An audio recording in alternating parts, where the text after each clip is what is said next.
पापा पापा मुझे आपका मोबाइल दो ना, मुझे गेम खेलना है। 8 साल की छोटी सी गुड़िया ने अपने पापा सोहन से गेम खेलने के लिए मोबाइल की मांग की। सोहन ने कहा, नहीं बेटा, अभी काम है मुझे, बाद में दूंगा। गुड़िया ने जिद करते हुए कहा, नहीं पापा दो ना, मैं तुरंत गेम खेलकर दे दूंगी।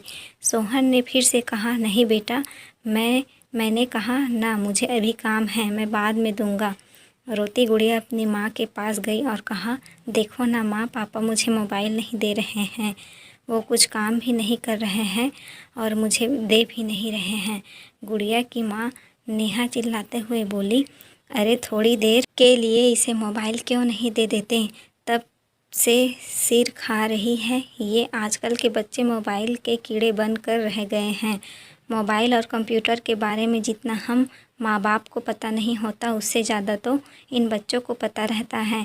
वो हमारे पड़ोसी शर्मा जी हैं ना, उनका बेटा मोनू की उम्र हमारी बेटी से 1 या 2 साल ही ज़्यादा होगी।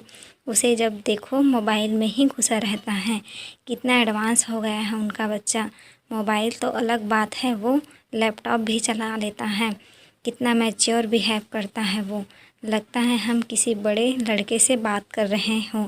बात विचार में अपने माता पिता की तरह ही टाइटल मेंटेन करता है वो छोटा सा बच्चा। उसके माँ बाप भी तो कितने फ्रैंक रहते हैं, सबके साथ साथ बैठकर टीवी देखना, मूवी देखना सब करते हैं। कितने सारे गेम लाकर रख दिया है उसके पिता ने उसके लिए। पूरे घर में गेम की सीडी बिखरी पड़ी रहती है। ऊपर से मोनू इतना स्मार्ट है कि वह खुद से ही इंटरनेट से गेम डाउनलोड कर लेता है। उनके बेटे को भी कभी रोते नहीं देखा। दूसरी तरफ हमारी बेटी को देखो, बात बात पर रोती रहती है, हर समय मोबाइल की रट लगाए रहती है।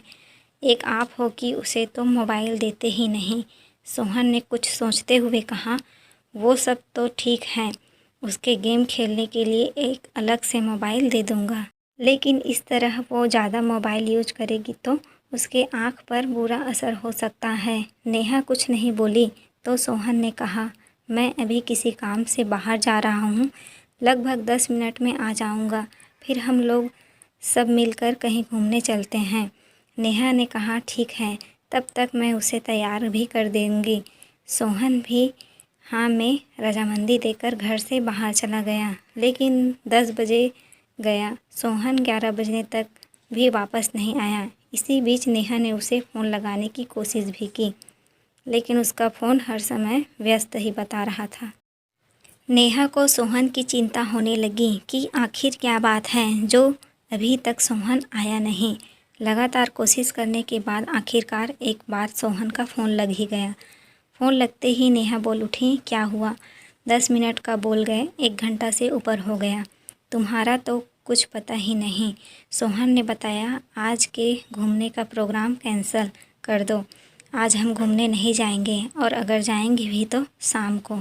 नेहा ने आश्चर्य और चिंता भरे स्वर में पूछा, लेकिन बात क्या है? कहाँ हो तुम? सोहन ने कहा, हॉस्पिटल में हूँ।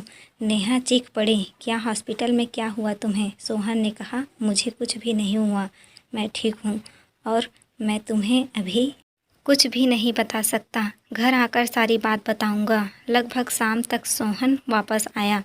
आते ही नेहा ने सवालों की झड़ी लगा दी, तुमने तो कहा था शाम को घूमने चलेंगे, ये टाइम भी निकल गया, अब गुड़िया को कैसे समझाऊं? सुबह से सज धज कर तैयार बैठी है कि कब पापा आएंगे और हम सबके साथ घूमने जाएंगी। सोहन ने कहा, उसे किसी तरह समझा बुझाकर खिला पिलाकर सुला दो, मुझे तुमसे कुछ ज़रूरी बात करनी है। नेहा ने ऐसा ही किया। रात को सोते समय नेहा ने सोहन से पूछा, अब बताओ क्या हुआ, आज दिन भर किस काम से बाहर रहे? सोहन ने बताया, वो हमारे पड़ोसी शर्मा जी हैं ना, उन्हें एक परेशानी आ गई थी, उसी में लगा रह गया। मैं आज सुबह जैसे ही घर से निकला तो बाहर देखा पार्किंग एरिया में कुछ लोग झुंड बनाकर खड़े थे। पास जाकर देखा तो मोनू, वो 9 साल का छोटा सा बच्चा, अपने साथ खेल रही बच्ची नित्या के साथ गलत हरकत करने की कोशिश कर रहा था। कुछ लोग उसकी अश्लील हरकतों को देखकर हंस हंस कर बातें कर रहे थे। देखो आजकल के बच्चों को कैसे हैं इनके माँ बाप, जिनके बच्चे ऐसी गंदी हरकतें करते रहते हैं। बच्चों को देखते ही समझ में आ जाता है कैसी परवरिश दे रहे हैं इनके माँ पापा। भीड़ जमा देखकर शर्मा जी भी दौड़ आए तो अपने बेटे को उस अवस्था में देखकर बहुत लज्जित हुए। वहाँ खड़े सभी लोगों ने उसकी बहुत बेइज्जती की। शर्मा जी ने तो गुस्से में आकर अपने बेटे पर हाथ ही उठा दिया था, लेकिन मैंने उन्हें रोक दिया और मोनू को साथ में लेकर शर्मा जी का हाथ पकड़कर अपनी गाड़ी में बैठाकर एक पार्क में ले गया। वहाँ मैंने उनका गुस्सा शांत किया।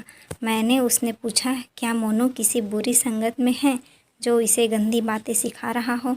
शर्मा जी ने कहा, नहीं, ऐसी कोई बात नहीं है। फिर मैंने कहा, हो ना हो इस बच्चे के मन में कैसे भी इस तरह की भावनाएं घर कर गई हैं।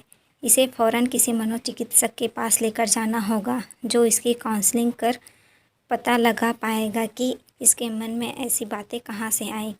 फिर मैं उन्हें एक मनोचिकित्सक के पास ले गया। काफ़ी देर की काउंसलिंग के बाद उसने बताया, हम सभी बच्चे बिल्डिंग के नीचे पति पत्नी का खेल खेल रहे थे, जैसे मेरी मम्मी पापा खेलते हैं। मेरे पापा दूसरे शहर में काम करते हैं और हर शनिवार को आते हैं और रविवार की शाम को चले जाते हैं। जब तक पापा बाहर रहते हैं, माँ बहुत ही प्यार से उनसे बातें करती हैं और जब भी पापा आने वाले रहते हैं, मेरी माँ मुझे जल्दी सुला देती हैं। मैं भी उनसे बहुत सारी बातें करना चाहता हूँ। सुबह पापा देर से जगते हैं और मेरे लिए भी उनके पास समय नहीं रहता। पापा के आने के पहले माँ के कमरे में एक सीढ़ी रखी थी, जिसे देख मैंने सोचा ये मेरे गेम की सीढ़ी है और उसे लैपटॉप में डालकर चेक किया। तभी माँ अचानक मुझे सुलाने आ गई। मैं भी सोचता था कि पापा के आने से पहले माँ मुझे जल्दी क्यों सुला देती हैं। फिर मैंने रात को सिर्फ सोने का बहाना किया और पापा के आते ही सब कुछ छुपकर देखा कि माँ उन्हें प्यार से गले लगाती है और उसके बाद वो कैसे खेलते हैं। मोनू की यह सब बात सुनकर मेरे और शर्मा जी के पसीने छूट गए। डॉक्टर ने उसे कुछ दवाइयाँ दी हैं और साथ ही सलाह भी दिया है कि तुरंत ही उसका यह माहौल बदल दें। उसके खेल खिलौने फ़ौरन बदल दिए जाएं। उसे माँ बाप का भरपूर समय मिलना चाहिए। उसके सामने कभी भी उस बात की चर्चा न हो। उन्हें फ़ौरन ये जगह छोड़ना होगा ताकि समय के साथ साथ वह इस वाक़ये को भूल सके। डॉक्टर ने बताया, हम लोग बच्चों को अपने बीच की बाधा समझते हैं और किसी न किसी तरह से उसे मोबाइल, लैपटॉप और इंटरनेट मुहैया करा कर उसे व्यस्त कर देते हैं ताकि हम अपना काम बिना किसी डिस्टरबेंस के कर सकें। आजकल इंटरनेट पर बिना सर्च किए भी कुछ भी अश्लील तस्वीरें और बातें दिख जाते हैं जो बच्चों के कोमल मन पर बहुत बुरा असर छोड़ते हैं और आगे चलकर वो हमारे साथ हाथ से बाहर हो जाते हैं। नेहा ने यह सब सुनकर स्तब्ध रह गई थी। सोहन ने आगे कहा, जब शर्मा जी ने घर आकर मोनू के गेम की सीडी चेक की तो उसमें भी भद्दे वीडियो आने वाली सीडी भी मिली। इसके साथ ही उसके मोबाइल में भी कई गलत साइट्स की हिस्ट्री थी और जानती हो, उसने तो बहुत ही अश्लील ड्राइंग भी बनाया हुआ था। ये सब सुनकर नेहा काँप उठी। उसने झट से कहा, सुनो जी, हम अपनी बेटी को अलग से मोबाइल नहीं देंगे और कभी देंगे भी तो अपनी निगरानी में प्रयोग करने को कहेंगे।